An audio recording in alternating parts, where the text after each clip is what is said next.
Hello, and welcome to DeKalb Talks Tourism. This is our very special show. We have two new things today.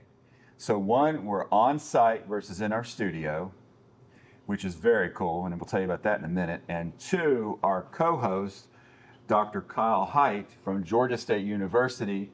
This is his first show to co-host. So welcome, and we're going to get started. Well, thank you all for inviting us. Where are we?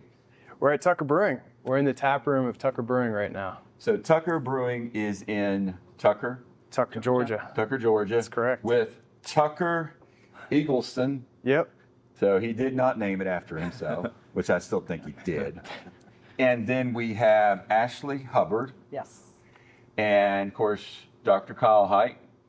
So why don't we start? You're the co-host. Tell us a little bit about yourself. Yes, so I'm Dr. Kyle Hite. I kind of came up in the restaurant industry. I went to the Culinary Institute of America a really long time ago, is what it seems like these days.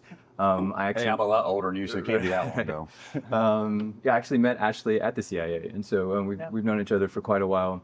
And once I got out of the culinary school, decided to go front of the house. So I was a wine person, sommelier, and then the academic bug bit me. And so then I went on to get undergrad, grad, and PhD recently, and met James at school at Georgia State, and then been working together ever since. Yeah, he's one of the reasons why I'm doing my PhD, so I get to blame him. Right. Oh, wow.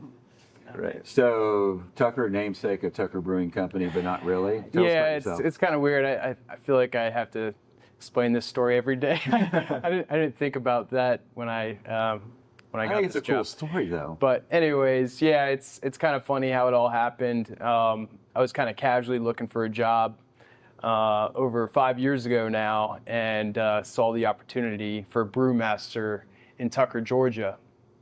And I thought it was funny because my name's Tucker, so I applied.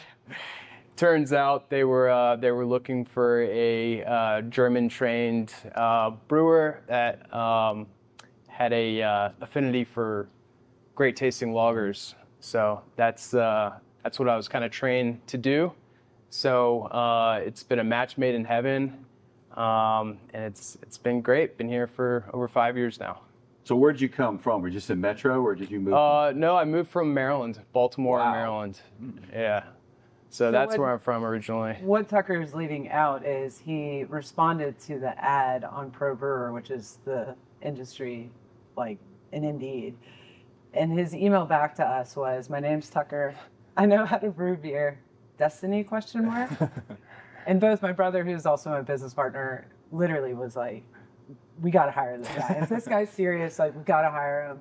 And sure enough, he flew down. We flew him down a couple days later, and 3 weeks later, he started with us. Wow. So. Yeah. That's hilarious because that's almost the opposite of what we teach in school about cover letters and Oh yeah, no cover letter attached. Nothing. It works. No resume, just one line. Wow. So we might have to rethink our curriculum. Wow, that's Well, you know, that gets you, you might not end up getting the job, which you did.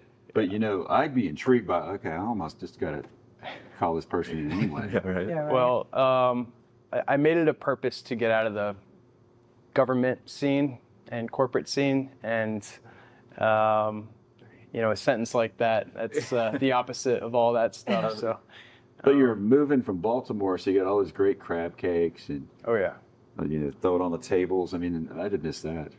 I definitely miss that. Yeah, for sure. That's interesting. So you're in government, but then somehow you were German trained. So we'll have to come back to that and speak about Okay. it. It seems like it doesn't seem like a linear move, but No, I'm curious to see how definitely not. Just wanted to follow my passion. Cool. Well, what were you doing in government? I was an analyst for the Secret Service. Wow. Yeah. So the excitement of that to the excitement of brewing beer. Oh my gosh, this is so much more exciting. Yeah. Being an analyst in a cubicle. Cases or anything. No, I didn't have a gun or anything. No. It wasn't that cool. It sounds kind of cool, but it really sucked, actually. Well, sounds like we're glad to have him here. Yeah, for Yes, sure. very Glad to be here. Yeah. Yeah. So Ashley, tell us about yourself. So I went to college at Indiana University for my undergrad. I was a marketing major and really wanted to do something creative. I wasn't sure what that was, sophomore in college. My mom had said, you love cooking. Why don't you look at culinary school? I looked at Johnson & Wales and looked at the Culinary Institute of America. Realized that was a far superior school to Johnson & Wales. Certainly. Yes. Applied to CIA, ended up getting in, graduated from college and went straight into culinary school. Ended up getting an associate's degree at CIA, and then graduated from there and moved back to Atlanta. So Atlanta's home for me. Worked at the Ritz-Carlton dining room when it was the Ritz-Carlton dining room in Buckhead. So the Buckhead, okay. Mm-hmm. Yep.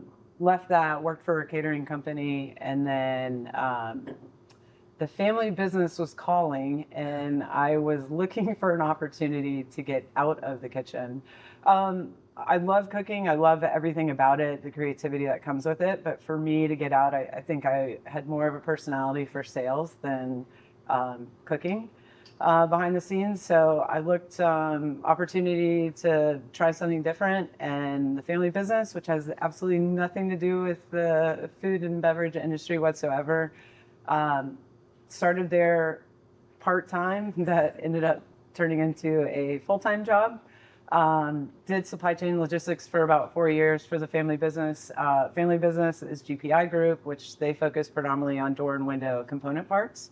So we sell parts that go to the manufacturer who sell to like Lowe's and Home Depot. So that's kind of the premise for that business.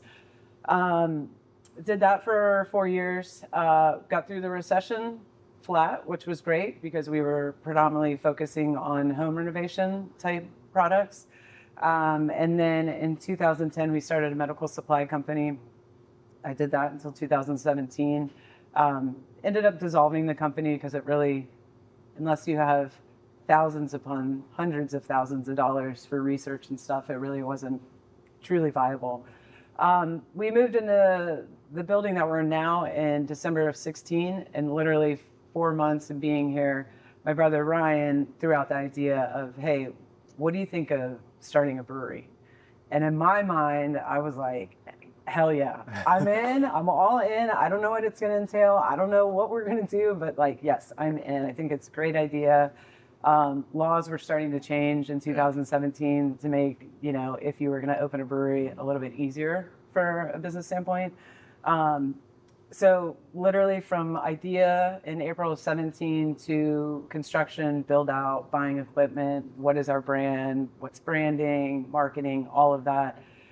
We opened the doors 14 months later, June of 2018, and we had 3 beers on draft. That was it. So a very wild ride over the past 5, almost 6 years. That's a little bit of my background. So a lot of hospitality, a lot of business. So starting a brewery is kind of a fun marry of the two and a good challenge, let's say the least. So how many beers on tap now that you brew?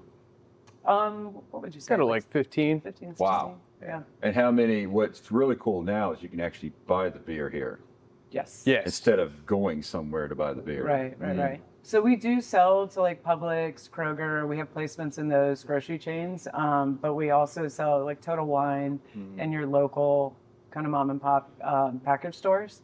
But yes, if you come to the brewery, you can buy a 6-pack. 'Cause in the beginning, I was trying to find, there was this beer that had Russian, my wife's like half Russian, so she wanted this monk beer. It was made somewhere in Decatur, and I couldn't buy it. Couldn't buy it at the package, store. yeah. I mean, trying to find it, it was like, it's such a great thing that, especially when we bring in tours. Yeah. They come in here, they're eating, you want the beer, you can take it with you, not have to go figure out how to get to a liquor store or whatever, especially if it is a tour group or even families, you want to hit them while they're interested. Right. Yeah, and it helps the brewery as well. Yeah. Just have to cut out the middleman. I think that law changed in 2016 to where you could buy to-go beer from the actual Is that the brewery mimosa law itself. time period where you could start, remember the mimosa? Oh, with the, yeah. You could actually buy liquor earlier on Sundays. Sundays, yeah. Yeah. Because so many restaurants wanted to do brunch with mimosas. Right. And you couldn't. It might have been tied into that Into same bill. But it used to be, for breweries, if you were licensed as a brewery, you could get like a brewery tour and you can get like a little sample. So you pay for the And that's tour. it. Yeah. You pay for the sample, or pay for the tour, you get a Yeah. sample, yeah. So going back, so the warehouse was GBI Yeah, GPI. GPI, sorry. And it was just that for the headquarters for the family business. Yeah, so solely headquarters for that. And then somehow Ryan figured out that we could put a brewery in here. Yeah, so I mean, it's kind of crazy. So a year prior to him actually bringing that up, I was at a Christmas party talking to a friend of mine, and she was telling me about how her husband was starting a brewery. And I'm like, Kelly, like, please tell me more. Like, what? I was like, that sounds so cool. And like, from my background, it sounded really like, well, that's a unique angle, you know, whatever.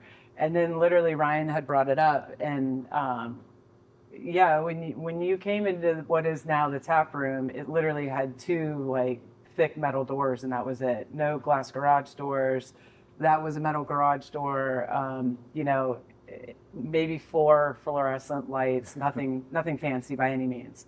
But what we really envisioned was to make it like a true German beer garden.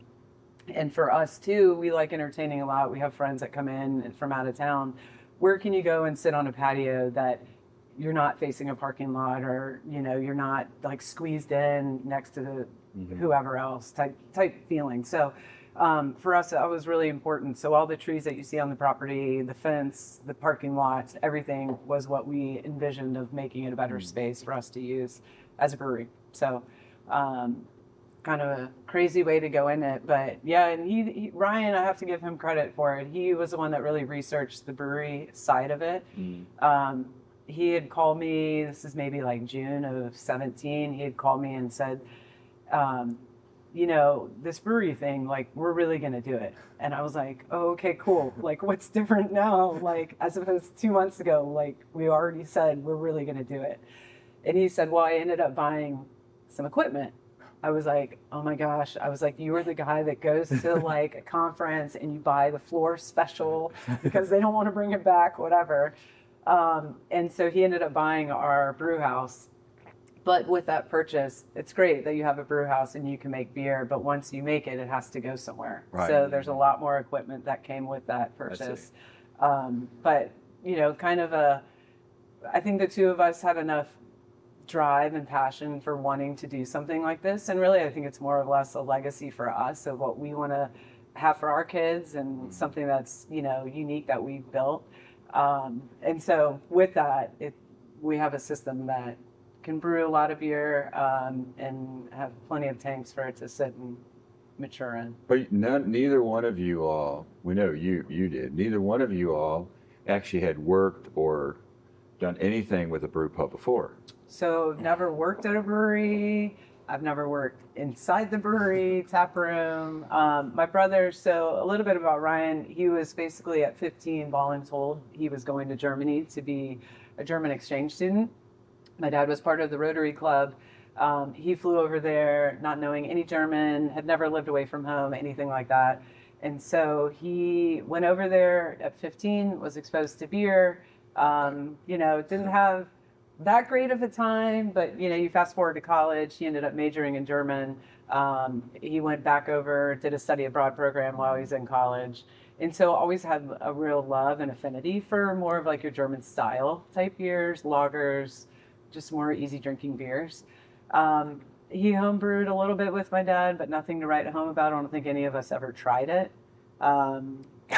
So that's about as much experience as we have. I didn't know he had that much experience. Does anybody actually speak German? I speak a little bit. Yeah, Ryan does. Ryan's pretty good. Yeah. Because we're actually wanting to do international part. And we have a person who's from Germany who could speak German. That's cool. And then we do subtitles in English. Oh, nice. Well, we actually do a lot with the German American Chamber of Commerce. And so for us, knowing that our beer was more focused on that German style, we really went after, you know, kind of those partners that make sense for us. And they've been a great partner to work with. We supply the beer for almost every single event that they do, and we host them here at events that they want to do for their chamber. So to them, this is very, would be called, even though it's American, it'd be pretty authentic German. it is. I mean, Yeah. Matthias, who's the president over there, he's been here. I think he's talked to you a couple times too, just how much he really enjoys the authenticity of the product. So Very cool. Yeah, we're the beer sponsor for their annual gala in the Southeast every year. and it's kind of funny.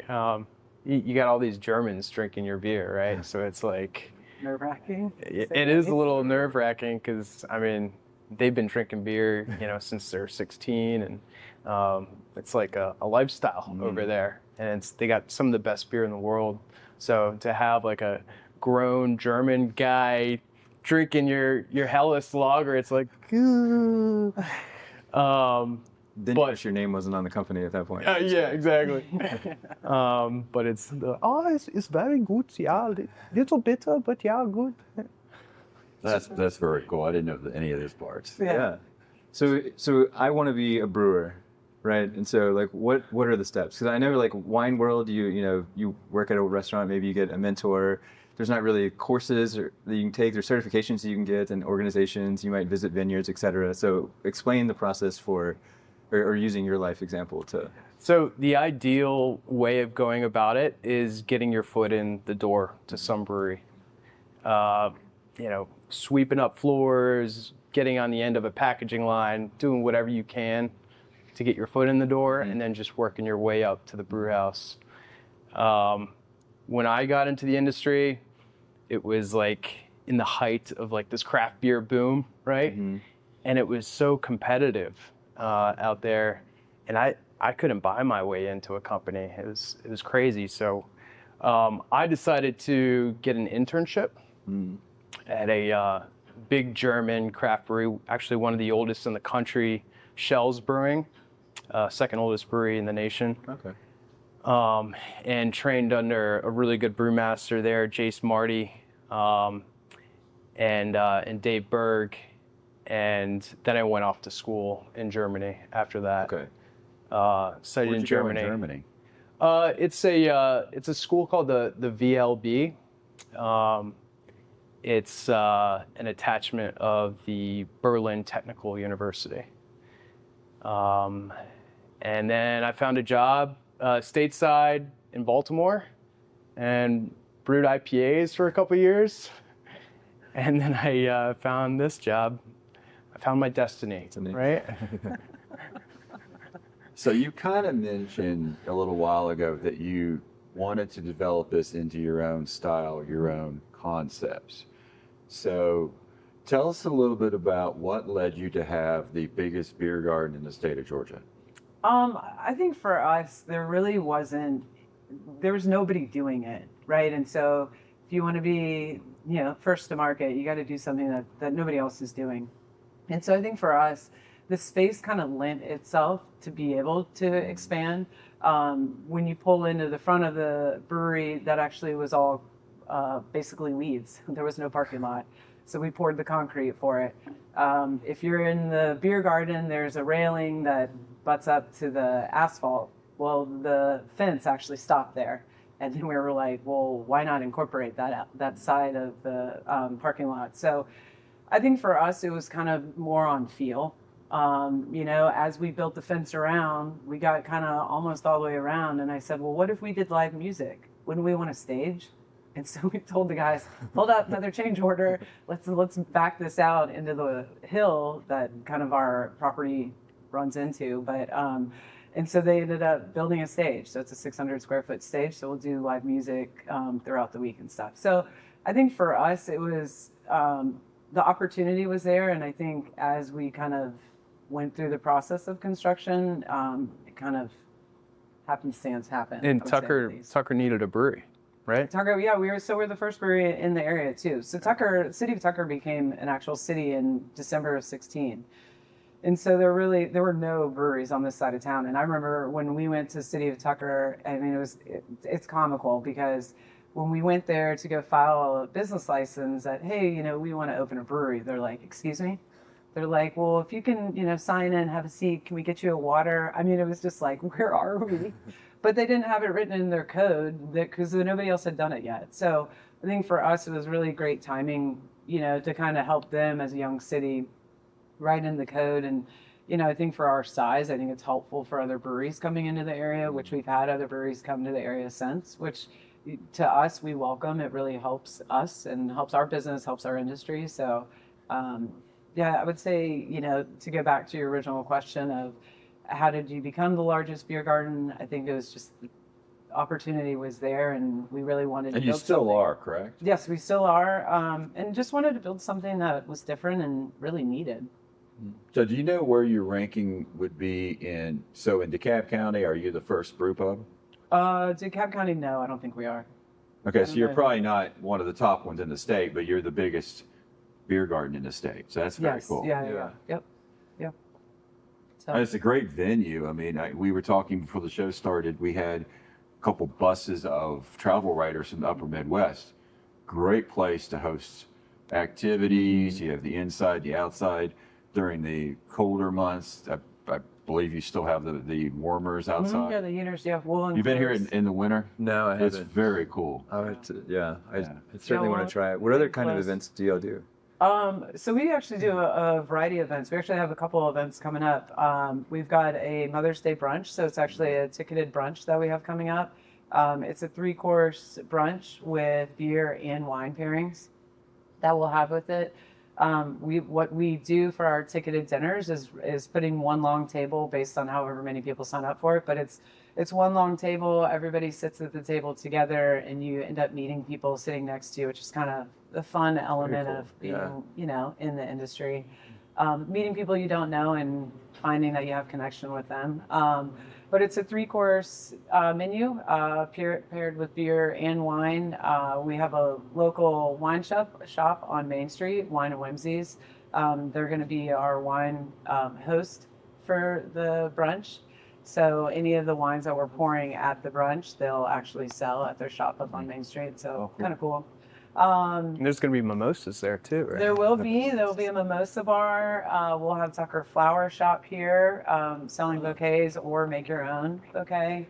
Monster Cravings will be here. They're a cookie company up on Main Street for kind of some sweets at the end. But that's one event we have coming up. We're actually celebrating our 6 years in business on June 1st. We're actually doing a 5K. So something I've always wanted to do. I was a runner pre-kids. Post-kids, not so much, but whatever. Have So they began in Have here? aspirations, yes. Yeah, so the 5K, it'll start on one side of the brewery. It'll run through the industrial park and surrounding neighborhood, and then it'll finish in the front parking lot. When you cross that finish line, you'll have a celebratory post-race beer that we'll hand you. You can pre-purchase a breakfast burrito. And then we've got a great bunch of sponsors that'll be here, and then just a fun day of live music. We'll have cold plunges. If you've never done a cold plunge, you'll have the opportunity. It's all the to rave do these it. days. We've got axe throwing, which would be fun to do. But all of this that we're doing for our 6-year anniversary, it's benefiting a veterans empowerment organization. So it's a veterans group that's in DeKalb, right? Is it Yeah. DeKalb? Yeah. DeKalb County. I believe so. Yeah. So it's an organization that benefits veterans to kind of help rehabilitate them to be an asset back into the community. So Yeah, great people to organization. work with, Yeah. So cold Great plunge cause. is where you basically get an ice bucket. basically. Yeah, my son bought one. Oh, you Yeah. did? Why do you, I don't get it, but my youngest son, who's 6'2" or 6'3", bought this little cold plunge. I'm like, you got the wrong size. Well, I mean, I had never done it before. We ended up going to an event in October, and they had, Plunge had this huge setup, and I looked at Tucker and I was like, I'll do it if you do it. Literally, the two of us were like, okay, let's do it. And we got in, and it was like literally, oh my God, I can't breathe. It's really cold. Oh, like freezing cold. But then, there's people there like, okay, relax. Just Polar try to Bear Club, I relax. guess, people. Yeah. Yeah. And it's like, geez. It's funny. I was in Whistler in Vancouver one time, and like in the mountains, and it was in the snow. It was during Christmas, and they had all these like hot springs. I mean, they were man-made, but we were going around, and there was a cold plunge at the end, and they're like, no matter what you do, get in the cold plunge to like regulate your body, because if you go in the hot tubs and go back into the cold, then you'll get sick. And I was like, I'm not going to cold plunge ever. Oh, dang. And so I didn't do it, and everyone else in the party did. I got the get sick? sickest I've ever been in my Wow. life. Oh my God, Everyone are you else was like, I serious? feel great. This was the best thing ever. And They so say it's good for your Yeah, health. good for everything. For weight loss and I mean, it was pretty good. We did the cold plunge, went in a sauna, went back in the cold plunge. So it's going to be like non-officially like a no shower happy hour. Yes. Yes. In our that beer is garden, what we want. right? No shower happy hour after the race. Yes. Yes. Well, I think it's Beer cool garden. is you go drink a flight of beers and then throw axes. Yeah. Why not? What's better than that, right? Yeah, what it is like, And then jump in a cold plunge. Why not? Yeah.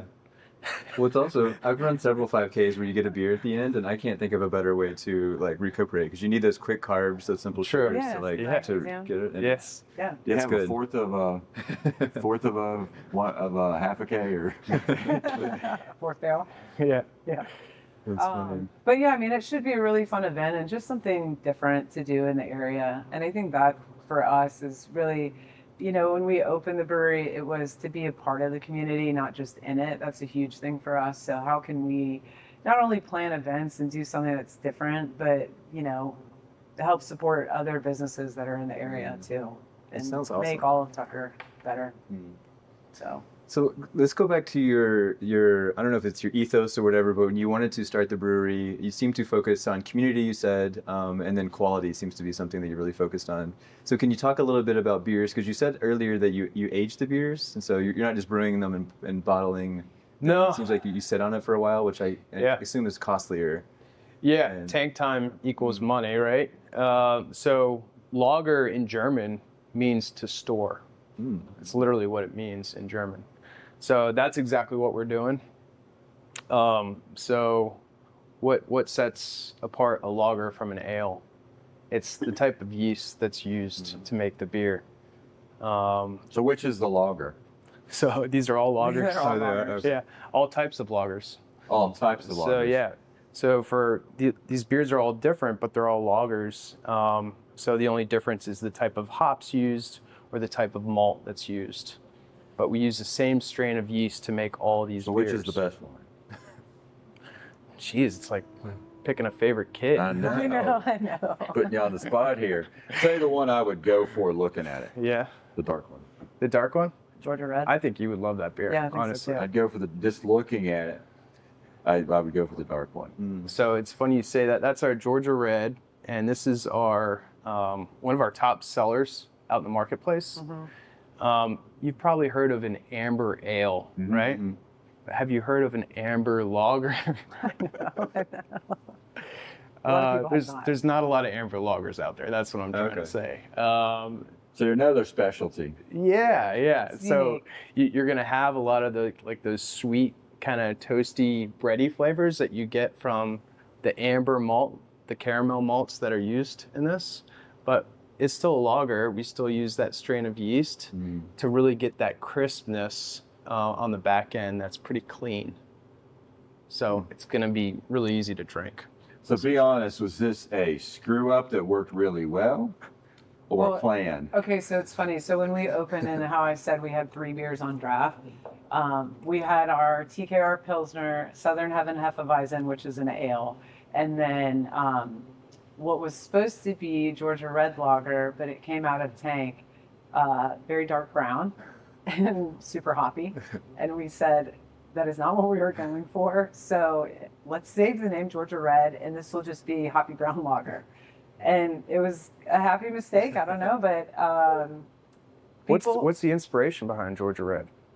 what's inspiration? What's the inspiration behind Georgia Red? Well, Do you remember? I don't remember, but I'm sure I could think it's of the something. dirt that this place was built on. The red clay. So the color comes from you putting the red clay into the vat. Yeah, it's just an ounce here and there. Wow. So do you still have the hoppy brown? No. Oh, okay. No, I mean, it was like once we got through it, that was product was gone. But it's funny, the people will come through in the tap room and they'll say, you know, you guys used to have this like hoppy brown lager. And if I'm here and I hear somebody say that, I was like, I literally will go up to them and be like, thank you so much for being here on the opening day. Really appreciate it. Yeah.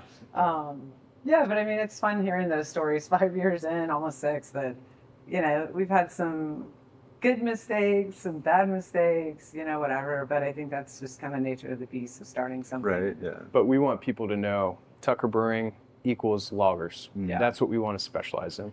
So a lot of breweries will have lagers and ales and IPAs and such. We want to be known for our lager production. That's it. We don't even have an IPA. Wow. So that's what we focus on. Typically, lagers kind of require a little bit more attention to detail because most lager styles are relatively delicate in profile. You guys notice that they're all pretty clear. This one's darker, obviously. The furthest one from you almost looks like a ginger ale or something without any fizz or something. That's our Tucker lager. So Yeah. Yeah.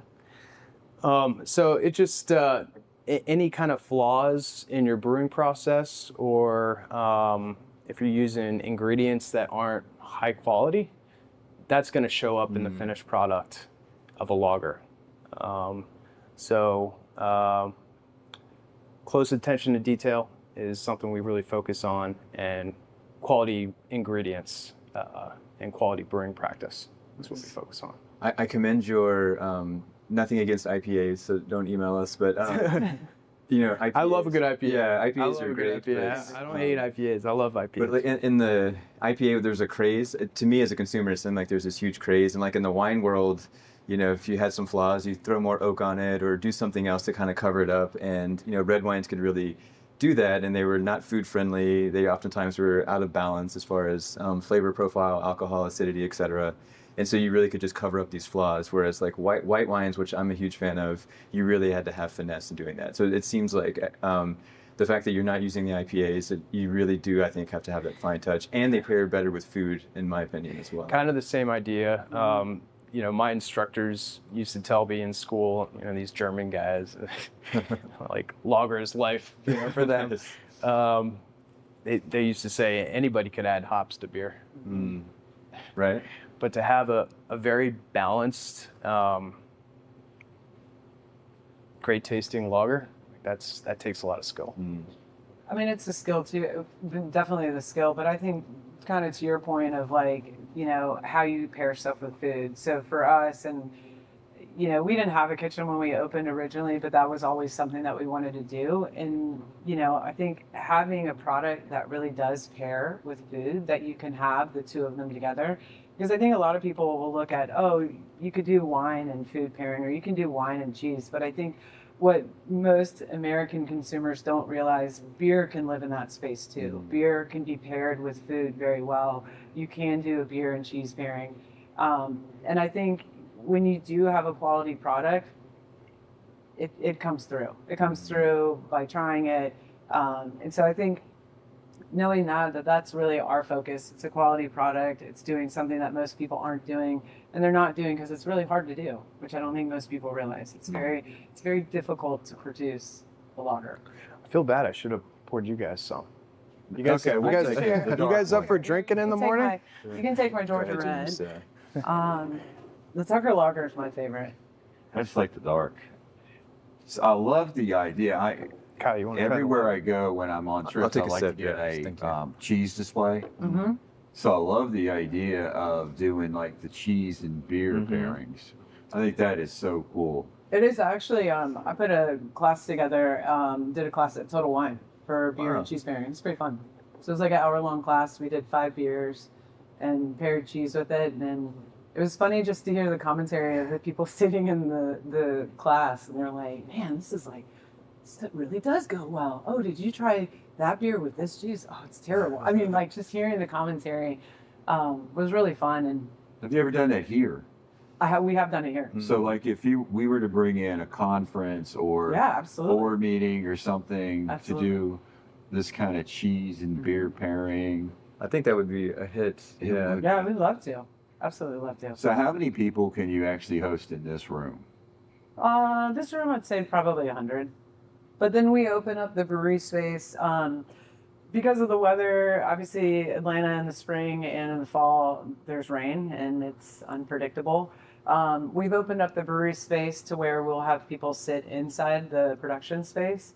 So the tap room itself could do roughly 100, and then inside that space, I'd say probably another 100's a little tight, maybe like 75.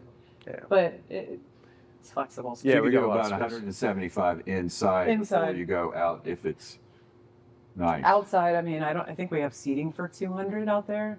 But, you know, if you came here on a Saturday, it's like carloads of parents coming with their kids, leaving the soccer field, and the kids are running around in the asphalt area. And then it's like you pan over to the parents, and they're all sitting around the table drinking beers, which as a mom of three, can't say I don't blame them. But yeah, there's ample space. It's a great place to host an event. It is a great place. Yeah. So I think this is great when we're trying to look at for conferences, conventions, board meetings. In fact, we have a big ownership meeting with the Atlanta Hustle. We need to look at the professional ultimate frisbee. Oh, cool. Ownership That'd is be cool. coming in from all around the country and Canada. That's cool. So Oh, wow. Yeah, I would love That's to. awesome. that just is one of the things that made me think about it. But it would be interesting to like really look at that. Yeah, pretty cool. I'd be happy to. So also talking about the coming here, is your menu designed to go with your beers? Is that It something is. that So, you're... yeah, so if you have, if you look at our food menu, there'll be at least 3 beer pairings with it. You know, yes, we could put one that we think, but we know beer is very subjective. You know, not everybody loves the same thing. So we have at least 3 beer offerings with each menu item. So that way people can kind of pick out what they like and know that, okay, well, if I order this because I like the darker style beers or whatever, it'll pair well with the food. And so a lot of people do ask, well, what's your menu actually like? And, you know, early on I was like, we're not doing pizza, we're not doing wings, like absolutely not. We have pizza and wings on our menu currently, but it's really because those food items really do pair well with beer. And so for us, I would say our menu is more geared towards those items. We have a burger that has not changed since day one. Our fish and chips has not changed since day one. You know, a couple salads for lighter items, but we do a 10-ounce pretzel with the beer cheese. It's a Georgia Red Lager beer cheese. So the beer that you're sipping on is in the beer cheese. It's really, really good. So yeah, I would say it's geared more towards beer-friendly food. You need to do breakfast, beer and eggs. Right. Well, we're doing Easter brunch this Sunday. Well, I never forget when I was in China going down for breakfast and they had beer on tap for breakfast. Did they? Really? It was the strangest thing I'd ever seen. Well, that's my kind of place. Because people were like drinking beer with their eggs or with their omelets or very rare. Really? But it I heard their beers are like less than 3% and they drink it in lieu of water at times. So it could be what it is. Maybe And safer so- than water. Right. I didn't want to say that. Yeah. I'll say it. True, we had to, But, they wouldn't let us drink water there. but given your CIA backgrounds, I'm sure you want to infuse some quality into the kitchen. So even though it's beer food, like before you were talking about it's from scratch. Is that correct? Yes. When sir. you're making Yep. pizzas and Everything that we do here, everything we do, sauces, the breading on our chicken tenders, everything is made in-house. So we buy from our suppliers, but we will not buy anything that's pre-made. Awesome. And it's all made in-house with recipes made from scratch. So Yeah, I think that's something Quality. that would distinguish y'all as well, because brew pubs may say that, but they oftentimes can't keep up with volume like right, that. So right. that is Yeah. awesome. So what time do you open are you open lunch or just dinner? So we're open Wednesday through Friday. We open at 4, and then we close 9 during the week, 10 on Friday, and then Saturday 12 to 10, and then Sunday 12:30 to 8. So will you all open up for private groups during lunch? Absolutely, yes, yeah. So we, I think it was Decide to Cab. They did a leadership lunch back in I think November of last year, but we opened up for them at 11. We had box lunches for I think it was about 40 people. And then they had a panel of guests that were here, and they did a presentation and a Q&A, and it was great. I mean, I think everybody enjoyed themselves.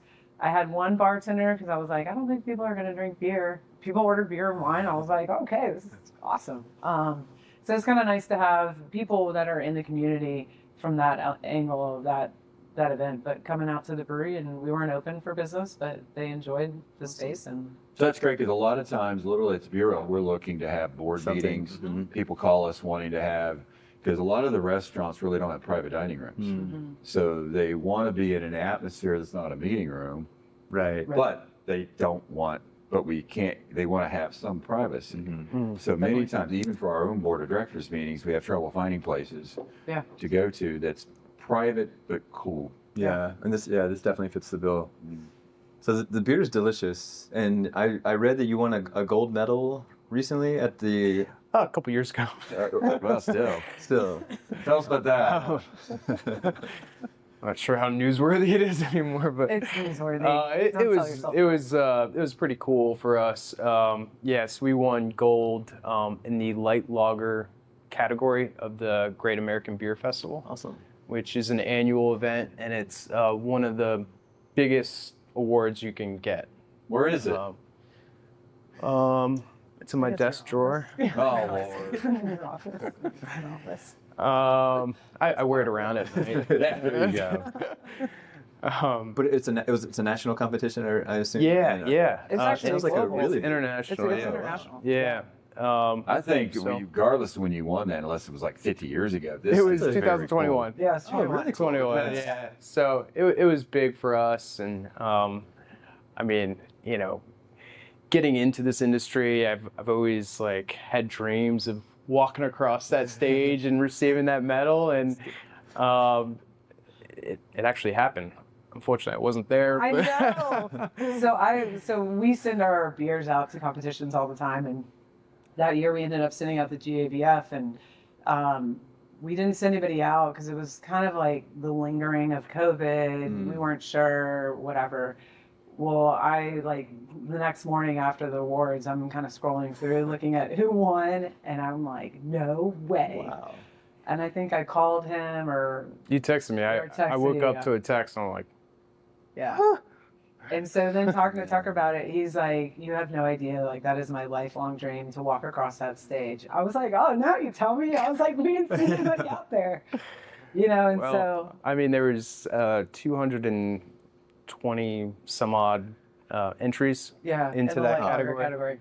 And the fact that we walked away with gold is just like, well.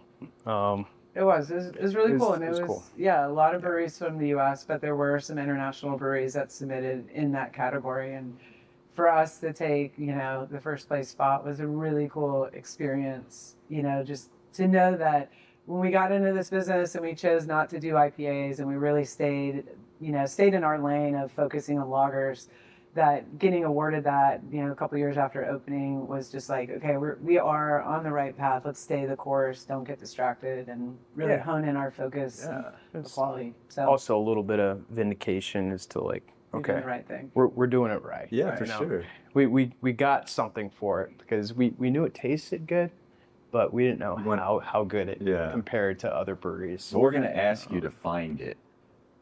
The award, sometime. yeah. So Blind taste test? Oh, that would be good. Ooh, challenge. We're going to ask you to find the award.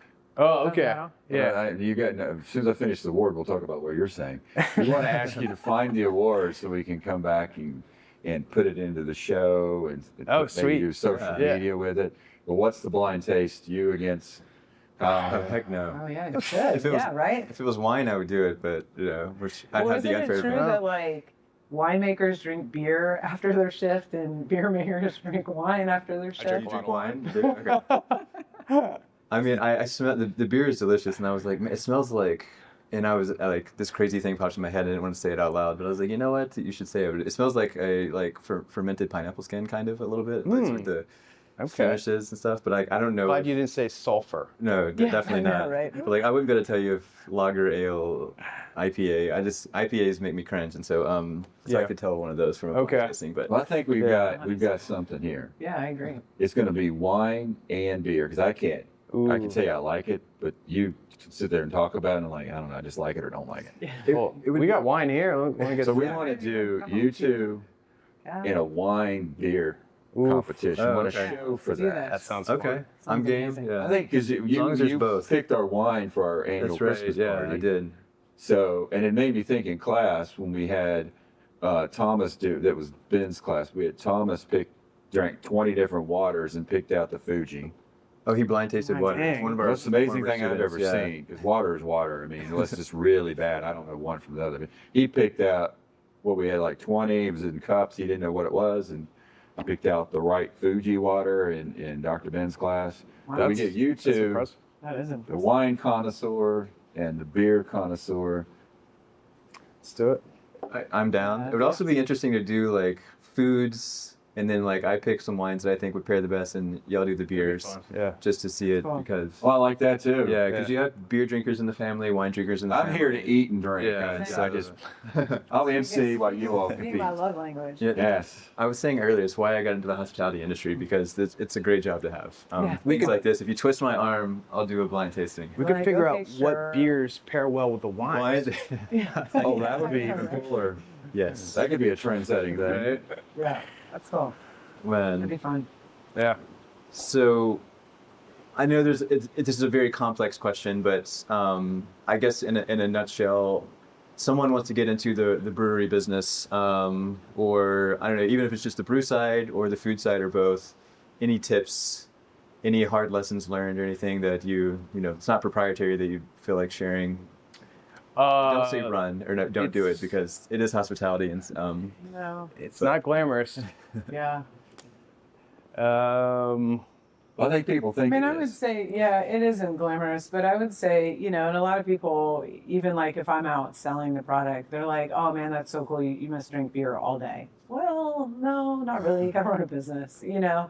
But I would say, you know, it's not glamorous, but it is. It's a lot of hard work. And if you have that, you know, mentality of like not giving up, unwillingness to give up, and really stick with it, and work hard and do the things that, you know, aren't fun to do at times, and really hone in your craft, like food and brewery space, and having an open mind too. I think there are times there, you know, just like the food industry, there's a lot of people that come through the doors with egos, and for us, it's check it at the door.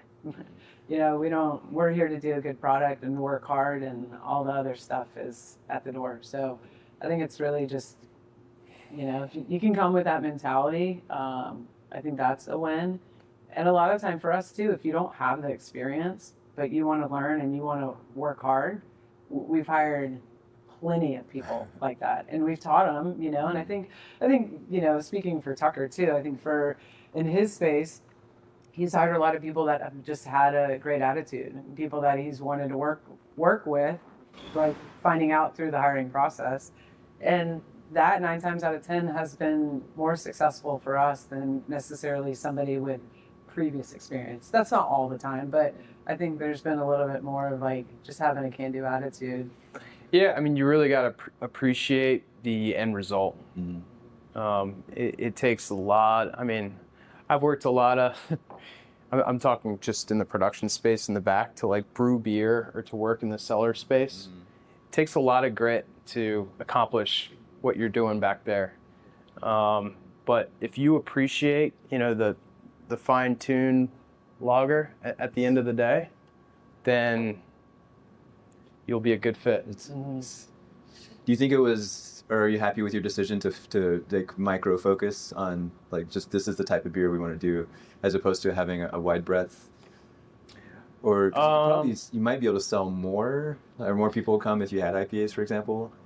Yeah, we're really trying to kind of relish in our identity Good, yeah. of lagers, and you know, there's a lot of fads out there, a lot of crazes that come into the beer industry, and you know, types of cocktails and seltzers, you know, you name it. But we're gonna stick to lagers. They've been around for a little bit. You can always rely on, you know, there's always going to be some kind of light lager drinker out there. So we're staying in our lane, and we're going to continue to stay in our lane with lagers. Awesome. And kind of back to your point about food and pairing beer and food, you know, when you look at IPAs, I agree, there's nothing wrong with an IPA, and there's some that I do really like.